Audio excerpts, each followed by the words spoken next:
வணக்கம். தமிழ்நாட்டு அரசாங்கத்தை யார்தான் நடத்தி வருகிறார்? ஒரு ப்ரொடியூசர், ஒரு கோரியோகிராஃபர், ஒரு ஆர்டிஸ்ட்களை மேனேஜ் செய்யக்கூடிய மேனேஜர், அல்ல விஜய் அவர்களுக்கு மிக நெருக்கமாக இருக்கக்கூடிய நண்பர்கள். அவர்களுக்கு ஓவர் த டேபிள் விஜய் அவர்கள் ஒரு செட்டிங் செய்து விட்டாரா, ஒரு டீல் செய்து கொடுத்து விட்டாரா? அவருக்கு விசுவாசமாக இருக்கக்கூடிய நபர்கள், அவர்களுடைய நண்பர்கள் கையில் தமிழ்நாட்டுடைய அரசாங்கம், ஆட்சி அதிகாரம் போய்விட்டதா என்கிற ஒரு மிக முக்கியமான கேள்விக்கான விடயத்தை தான் இந்த பதிவில் நீங்க பார்க்க போறீர்கள். இந்த வீடியோவில் உங்களை இன்னும் ஆழமாக கூட்டிச் செல்வதற்கு முன்பு ஒரு சிறிய கோரிக்கை, உங்களுடைய சேனலை தொடர்ந்து முடக்கக்கூடிய வேலையை பார்த்து வருகிறார்கள். இதிலிருந்து மீட்டெடுப்பதற்காக உங்களுடைய உதவி தேவைப்படுகிறது. நீங்க செய்ய வேண்டிய ஒரு சில சாதாரணமான விஷயங்கள்: லைக், ஷேர், சப்ஸ்கிரைப் பட்டனை தட்ட மறக்காதீர்கள். காரணம், இது போன்ற இன்ஃபர்மேஷனை கொண்டு வரும்போது எங்கள் மீது ஒரு சில அமைப்புகளை வைத்து எங்களை முடக்கக்கூடிய வேலையை பார்த்து வருகிறார்கள். இதிலிருந்து மீட்டெடுப்பதற்காக இந்த வீடியோவை பார்த்து கொண்டிருக்கும் போது உங்களுடைய கேள்விகளை, கருத்துக்களை கீழே கமெண்ட் பாக்ஸில் எழுதுவார்கள். இதையும் தாண்டி பொருளாதார ரீதியாக எங்களை முடக்கக்கூடிய வேலையை பார்த்து வருகிறார்கள். இதிலிருந்து மீட்டெடுப்பதற்காக அருகில் இருக்கக்கூடிய QR கோடை பயன்படுத்தி உங்களால் முடிந்த உதவி நீங்க தெரிவிக்கலாம். ஓ, அப்ப அந்த மிஸ்டர் அண்ட் மிஸ்ஸஸ் பெர்ஃபெக்ட் உண்மையிலேயே வர்த். நரம்பு தளர்ச்சியிலிருந்து விடுபட்டு உடம்பு ஒரு புது வீரியம் பெற மா நேச்சுரல்ஸோட மிஸ்டர் பர்ஃபெக்ட்டை யூஸ் பண்ணுங்க.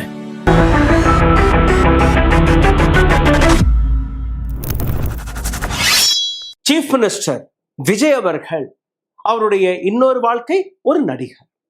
அப்போ அந்த நடிக்கக்கூடிய காலகட்டத்தில் அவருக்கு நெருக்கமாக யாரெல்லாம் இருந்தார்களோ அவர்களுக்கு ஒவ்வொன்றாக சாதகமாக ஒரு சில விஷயங்களை விஜய் அவர்கள் செய்து வருகிறாரா என்று நீங்க பார்த்தீர்களா?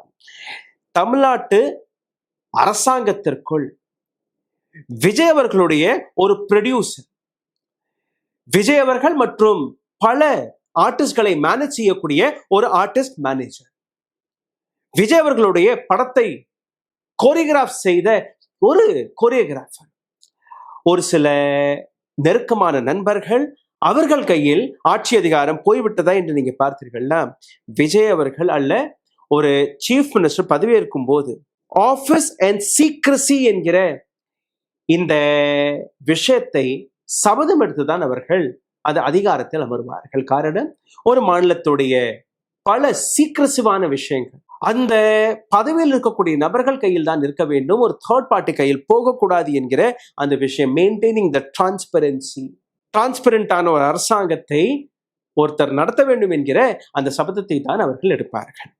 ஆனால் இந்த இடத்துல கேள்வி, கடந்த ஒரு சில நாட்கள்ல ஒரு சில அப்பாயின்மெண்ட்ஸ்கள் தமிழ்நாட்டில் நடந்திருக்கிறது. இந்த அப்பாயின்மெண்ட்ஸ் நடந்திருந்தால் அதற்கான டிரான்ஸ்பரண்ட் முறையில் ஜியோ எங்கே, எந்த அதிகாரத்தில் இந்த நபர்களை நீங்க பதவி பிரமாணம் எடுக்க வைத்தீர்கள்? அப்படி பதவி பிரமாணம் எடுக்க வைக்கவில்லை என்றால் எதற்காக இந்த நபர்கள் கையில் இந்த அளவில் அதிகாரம் போய்விட்டது என்கிற அந்த விஷயம். மிக முக்கியமாக விஜய் அவர்களுடைய 5 லாயலிஸ்ட், நம்பிக்கையான நபர்களுக்கு பெரிய பெரிய பதவிகள் கொடுக்கப்பட்டது. விஜய் அவர்களுடைய இந்த oath, administrate oath of office and secrecy, அதற்கான அர்த்தம் என்ன? இது ரொம்பவே முக்கியமான ஒரு விஷயம் இல்லையா? ஒரு மாநிலத்துடைய மிக முக்கியமான விஷயங்கள், அந்த மாநிலத்துடைய பட்ஜெட்டாக இருக்கலாம், அடுத்தடுத்த பாலிசிஸ்களாக இருக்கலாம், சட்ட மாற்றங்களாக இருக்கலாம், இது மாதிரி ஏராளமான விஷயங்கள். விஜய் அவர்கள் ஆட்சியில் வந்த போதே அவர் கூறிய விஷயம் என்ன? டெவலப்மெண்ட், மாற்றம். அந்த மாற்றத்திற்கான ஏராளமான விஷயங்கள் ஒரு தேர்ட் பார்ட்டி, எந்த விதமான பதவியும் இல்லாத நபர் கையில் போய்விட்டால் அது அந்த மாநிலத்திற்கு எதிராகவும் மாறலாமா இல்லையா? இந்த இடத்துல நீங்க பார்த்தீர்கள்னா, இந்த 5 நபர்களை பற்றியும் நீங்க புரிந்து கொள்ள வேண்டும். ஜான் ஆரோக்கியசாமி மீது ஒரு குற்றச்சாட்டு வருகிறது. இவருடைய வேலை என்ன? ஒரு பொலிட்டிக்கல் ஸ்ட்ராட்டஜிஸ்ட். விஜய் அவர்களுடைய இந்த வெற்றிக்கு பின்பு மூளை இவருடையதுதான் என்று கூறுகிறார்கள். அப்போ விஜய் அவர்கள் கைமாறாக இவருக்கு ஏதாவது செய்யணும். என்ன? சீஃப் மினிஸ்டருடைய மீட்டிங், முக்கியமாக கேபினெட் மீட்டிங்ஸ்கள், கவர்மெண்டோடைய ரெவ்யூ மீட்டிங்ஸ்கள், சீஃப் மினிஸ்டருடைய கான்ஃபிடென்ஷியல் டிஸ்கஷன்ல இந்த நபர் கலந்து கொள்கிறார். எதிர்கட்சிகள் எடுத்து வைக்கக்கூடிய இந்த குற்றச்சாட்டு. எந்த கெப்பாசிட்டியில் ஜான் ஆரோக்கியசாமி இந்த மீட்டிங்ஸ்களில் கலந்து கொள்கிறார்? எந்த போஸ்ட் இவருக்கு கொடுக்கப்பட்டது? அப்படி போஸ்ட் கொடுக்கப்படவில்லை என்றால் எதற்காக வருகிறார், கொடுக்கப்பட்டது என்றால் எதற்காக இந்த இன்ஃபர்மேஷனை பப்ளிக் டொமைனில் எடுத்து வைக்கவில்லை. அப்ப அரசாங்கம் டிரான்ஸ்பரண்டாக கிடையாது. இது முதல் குற்றச்சாட்டு. இரண்டாவது நபர் விஷ்ணு ரெட்டி. யார் இந்த நபர்? விஷ்ணு ரெட்டி சீஃப் மினிஸ்டர் விஜய் அவர்களுக்கு மிக நெருக்கமாக இருக்கக்கூடிய நபர். ஆனால் இதே நபர் உதயநிதி ஸ்டாலினுக்கும் மிக நெருக்கமாக இருந்த நபராக இருந்தால் இன்னைக்கு இவர் விஜய்க்கு மிக நெருக்கமாக இருக்கக்கூடிய நபராக மாறிவிட்டார். இவர் கையில் அரசாங்கத்துடைய கான்பிடென்ஷியல் டாக்குமெண்ட். ஏன்னா இவரும் இது போன்ற மீட்டிங்ஸ்களில் கலந்து கொள்கிறார். எதிர்கட்சியாக இருக்கக்கூடிய டிஎம்கே அவர்கள் கையில் இது போன்ற டாக்குமெண்ட்ஸ் போக வாய்ப்பு இருக்கா இல்லையா? லா என்ன கூறுகிறது? இது போன்ற மீட்டிங்ஸ்கள்ல, இது போன்ற அத்தாரிட்டேரியன் பொசிஷன்ல ப்ராப்பரான போஸ்ட் இல்லாத நபர்கள் அங்க போகக்கூடாது. இந்த நபரை பற்றியும் நாங்கள் அலசி பார்க்கும்போது பப்ளிக் இன்ஃபர்மேஷன் எதுவுமே கிடையாது. ஓகே. மூன்றாவது நபர் ஜெகதீஷ் பழனிசுவாமி. ஜெகதீஷ் பழனிசுவாமி ஒரு ஆர்டிஸ்ட் மேனேஜர். விஜய் இது போன்ற ஏராளமான நடிகர்களை மேனேஜ் செய்யக்கூடிய ஒரு மேனேஜர். விஜய்க்கு மிக நெருக்கமான நபர், ரொம்பவே ஒரு லாயலிஸ்டான நபர்.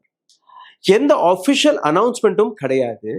ஆனால் இவருடைய ஒரு இன்ஸ்டாகிராம் போஸ்டில் நீங்க பார்த்தீர்கள்னா 22ஆம் தேதி ஜூன் மாதம் இவர் போட்ட ஒரு இன்ஸ்டாகிராம் போஸ்டில் பிரைவேட் செக்ரட்டரி என்று எழுதுகிறார் தன்னுடைய பதவி. ஆனரபிள் சீஃப் மினிஸ்டருடைய பிரைவேட் செக்ரட்டரி. எதிர்கட்சிகள் எடுத்து வைக்கக்கூடிய விஷயம், 4 நாட்களுக்கு முன்புதான் இந்த பொசிஷனே வந்தது. அப்போ எப்படி இந்த நபர் தன்னை பிரைவேட் செக்ரட்டரியாக தன்னை அடையாளம் காட்டுகிறார்? இதற்கான விளக்கம் எங்கே? 4வது வெங்கட் நாராயண், பெங்களூரை சார்ந்த ஒரு businessman, chairman of KVN group. இவர் ஒரு ப்ரொடியூசர் கூட. விஜயோடைய வரக்கூடிய படம் ஜனநாயகனுடைய ப்ரொடியூசர். இவருக்கு ஒரு கேபினெட் ரேங்க்ல இருக்கக்கூடிய ஒரு மினிஸ்டருக்கு என்ன பொசிஷன் கிடைக்கணுமோ அந்த அளவில் இவருக்கு கொடுக்கப்பட்டது. என்ன? இவருக்கு ஒரு பொறுப்பு கொடுக்கப்பட்டது, ஸ்பெஷல் ரெப்ரசன்டேட்டிவ் ஆஃப் தமிழ்நாடு. இந்த அளவில் இந்த குற்றச்சாட்டுகள் வெளிவந்திருக்கிறது. அப்போ இந்த குற்றச்சாட்டுகள் யாராவது எடுத்து வைத்திருப்பார்களா இல்லையா? அவர் யார் என்று நீங்க பார்க்கும்போது ஜூன் 30ஆம் தேதி டிஎம்கேவின் ஆர்கனைசிங் செக்ரட்டரி RS பாரதி அவர்கள் தமிழ்நாட்டின் டிஜிபியிடம் 2 நபர்களுடைய கம்ப்ளைண்டை எடுத்து சென்றிருக்கிறார். ஒரு FIR போட வேண்டும் இந்த நபர்கள் மீது, ஜான் ஆரோக்கியசாமி மற்றும் விஷ்ணு ரெட்டி மீது. இந்த நபர்களுடைய பொசிஷன் என்னவென்று தெரியவில்லை, யார் இந்த நபர்கள் என்று தெரியவில்லை. ஆனால் ஆஃபிஷியல் சீக்ரெட்ஸ் ஆக்ட், இதற்கு கீழே இருக்கக்கூடிய அந்த லா, மற்ற சட்டங்களுக்கு கீழே தமிழ்நாட்டுடைய அரசிற்கு மிக முக்கியமான இருக்கக்கூடிய விஷயங்கள் இவர்கள் கையே போகிறது. DMK MP P. வில்சன் அவரும் இதே போன்ற ஒரு குற்றச்சாட்டை எடுத்து வைக்கிறார். If these people are not government employees, then what authority have they attend high level meetings? இவர்கள் அதிகாரத்தில் இல்லாத நபர்களாக இருந்தால் எந்த அதிகாரத்தை வைத்து அரசாங்கத்துடைய ஹை லெவல் மீட்டிங்ஸ்களில் இவர்கள் கலந்து கொள்கிறார்கள்?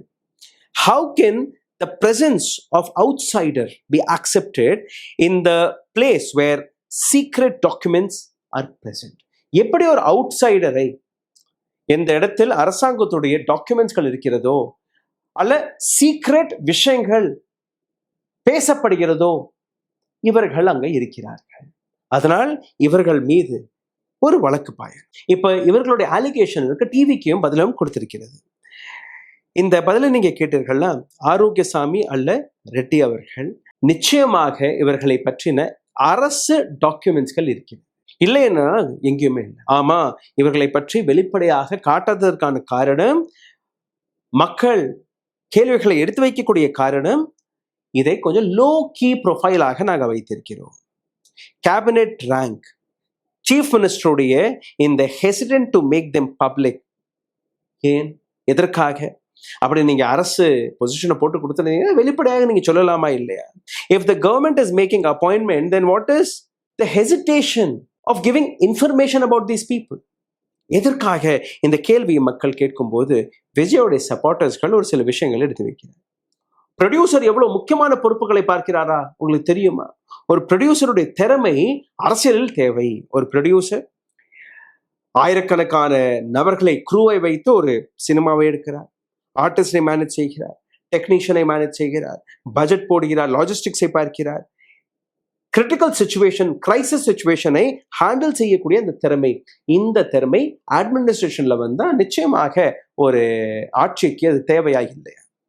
இதே போன்று நீங்க பார்த்தீர்கள்னா விஜய் அவர்கள் ஏதோ பரம்பரையாக அரசியலிலிருந்து வந்த நபர் இல்லை. அவருக்கு மிக நெருக்கமாக இருக்கக்கூடிய நபர்கள் அரசியல்வாதிகள் கிடையாது. அதனால் அவருக்கு நம்பிக்கையாக இருக்கக்கூடிய நபர்களை அவர் இது போன்ற பொசிஷன்களை கொடுத்து அந்த நம்பிக்கையான ஒரு ஆட்சியை பார்க்கிறார். சீனியர் செக்ரட்டரி அவர் கொடுத்த ஒரு statement, Arokiasamy and Reddy are authorised, then what is the issue in the orders? இன்னொரு அதிகாரி கொடுத்த விஷயம். அப்படி ஆரோக்கியசாமி அவர்கள், ரெட்டி அவர்கள் 2 பேருமே பொறுப்பில் இருக்கக்கூடிய நபர்கள் என்றால் அந்த ஆர்டர் எங்க? If Jagadish is a private secretary, then the government should tell us. அரசாங்கம் இதை பற்றி கூறணுமா இல்லையா? எலிஜிபிலிட்டி, சீக்ரசி மற்றும் டிரான்ஸ்பரன்சி. மக்களுக்கு முன்பு இதைத்தான் நீங்க எடுத்து வைத்தீர்கள். நாங்க ஒரு வெளிப்படையான ஒரு மாற்று அரசாங்கத்தை கொண்டு வர போகிறோம், மாற்று அரசியலை கொண்டு வருகிறோம். ஆனால் இந்த மாற்று அரசியல் என்கிற பெயர்ல இது போன்ற விஷயங்கள், இது போன்ற சந்தேகங்கள் மக்கள் மனதிலிருந்து வெளிவரும்போது அதற்கான விளக்கத்தை நிச்சயமாக சீஃப் மினிஸ்டர் விஜய் அவர்கள் கொடுத்தே தீர வேண்டும். இதை அலிகேஷனாக பார்க்காதீர்கள், இதை ஒரு முகம் பார்க்கக்கூடிய கண்ணாடி போன்று பாருங்கள். இது போன்ற ரிப்போர்ட்கள் வெளிவரும் போது அரசாங்கம் அதை பாசிட்டிவாக எடுத்து மக்கள் மனதில், மக்கள் எந்த நம்பிக்கை உங்கள் மீது செலுத்தி இருக்கிறார்களோ அதை சரிபார்ப்பதற்காக இது போன்ற இஷ்யூஸ் வரும்போது வெளிப்படையாக நீங்க வர வேண்டும். இட் இஸ் நாட் தட் நீங்க உங்களுடைய ஃபேன் கிளப்பை வச்சு நாங்க டிஃபெண்ட் பண்றோம், ப்ரொடியூசர் அவருடைய திறமையெல்லாம் இங்க வரணும். நிச்சயமாக வரலாம், பயன்படலாம். ஆனால் அதற்கான பொறுப்பு இருக்கு. அந்த பொறுப்பு வழியாக அவர்களுக்கு ஒரு போஸ்டை கொடுத்திருக்கிறார்கள். அந்த போஸ்டை பற்றி மக்களுக்கு தெரிய வைங்க. இன்னும் கொஞ்சம் டிரான்ஸ்பரண்டான உங்களுடைய அரசாங்கத்தை நடத்துங்க. டிஎம்கே கேட்பதும் அதுதானே. அப்படி நீங்க அவர்களுக்கு பதவி கொடுத்திருக்கிறீர்கள், அந்த பதவிக்கான அந்த உத்தரவு கொடுத்த கடிதம் எங்க? ஜியோ எங்க? ஆர்டர் எங்க? ஆர்டர் காப்பி எங்க? இருந்தா கொடுத்துருங்க. என்னைக்கு அந்த ஆர்டர் போட்டீங்கன்னா கொடுத்துருங்க, அவ்வளவுதானே. சோ ஒரு அரசாங்கத்தை நடத்துவது மட்டுமல்ல, அந்த அரசாங்கத்தை எவ்வளவு வெளிப்படைத்தன்மையாக, எவ்வளவு டிரான்ஸ்பரண்ட் முறையில் நீங்க நடத்துகிறீர்கள் என்பதுதான் முக்கியம். மக்கள் உங்கள் மீது வைத்திருக்கக்கூடிய நம்பிக்கையை நீங்க இன்னும் பலப்படுத்தணுமே ஒழிய அந்த நம்பிக்கையை சிதைக்க கூடாது. சிந்தித்து பாருங்கள். நன்றி, வணக்கம். ஓ, அப்ப அந்த மிஸ்டர் அண்ட் மிஸ்ஸஸ் பெர்ஃபெக்ட் உண்மையிலேயே வர்த். நரம்பு தளர்ச்சியிலிருந்து விடுபட்டு உடம்பு ஒரு புது வீரியம் பெற மா நேச்சுரல்ஸோட மிஸ்டர் பர்ஃபெக்ட்டை யூஸ் பண்ணுங்க. ஊடகம் கார்ப்பரேட் அரசியல்வாதிகளின் கைப்பாவையாக, அடிமைகளாக இருந்தது போதும். இனி சாட்டை எடுத்து சுழற்றும் நேரம் வந்துவிட்டது. ஊடகம் பொதுமக்களாகிய உங்களுக்காக, உங்களாலேயே இயக்கப்பட வேண்டும். ஊடக சுதந்திரத்திற்காக உங்களின் பங்களிப்பை இன்றே அளித்திடுங்கள்.